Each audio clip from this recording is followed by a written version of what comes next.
刀架在脖子上了，德国政府终于醒悟，为中国开绿灯。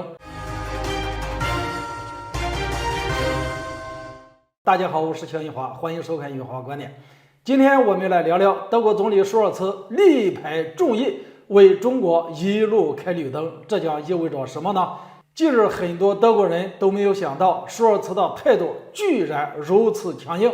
硬是顶着6个部门的反对，为中国一路开启了绿灯。是什么事情呢？正是被德国卡了整整1年多的中期入股德国汉堡港一事。之前德国大部分政客都反对这件事情，理由也很简单，汉堡港是德国的关键港口，鹿特丹港欧麦码头已经被中期入股，那汉堡港不能再失守了，否则德国对中国的依赖程度只会越来越深。法国人认为这不是一件好事，但是如今在德国总理舒尔茨的要求下，这件事情迎来了转机。德国政府最终批准了妥协的方案，允许中资企业收购汉堡港腹地集装箱码头 24.9% 的股权。这样的事情发生在舒尔茨的身上是很不容易的，因为他和默克尔不一样，自从上台以后就刻意和中国保持距离。既然如此，那他为什么还要力排众议，为中国一路开绿灯呢？众所周知，包括美国在内，整个西方世界都面临着经济衰退的问题，而德国作为欧盟最大的经济体，面临的挑战也是最严峻的。但是就在这样的背景下，德国和自己的老朋友法国却翻车了。前些天对法国和德国来说具有重要意义的部长级会议取消，一推就推到明年1月，搞得只有马克龙和舒尔茨单独见面，两人简单吃了个午餐就各回各家了，连联合发布会都没有召开。看到这一幕，估计2个国家的民众都很揪心。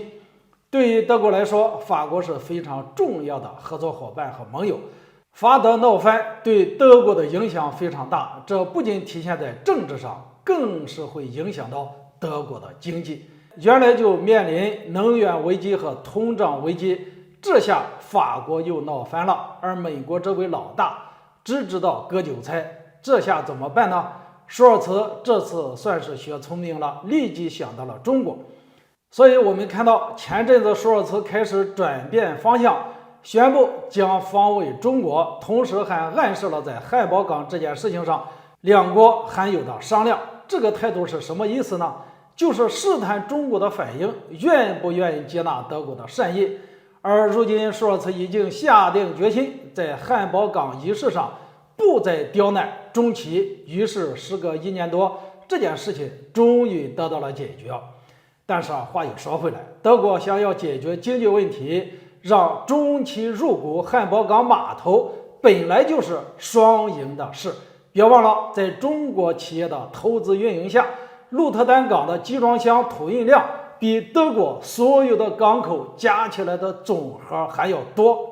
而这次中原有意把汉堡港腹地码头打造成在欧洲的首要运转枢纽，这要是成了，那对德国的经济肯定是一大利好，当然对中国来说也是件好事。汉堡港是中原在欧洲布局的最后一个环节，也是中欧陆运的一个关键节点，发展潜力巨大，所以本质上这是件互利互惠的好事情。祝福中德2国早日合作成功。今天这个话题就聊到这里，欢迎大家留言交流，下次见。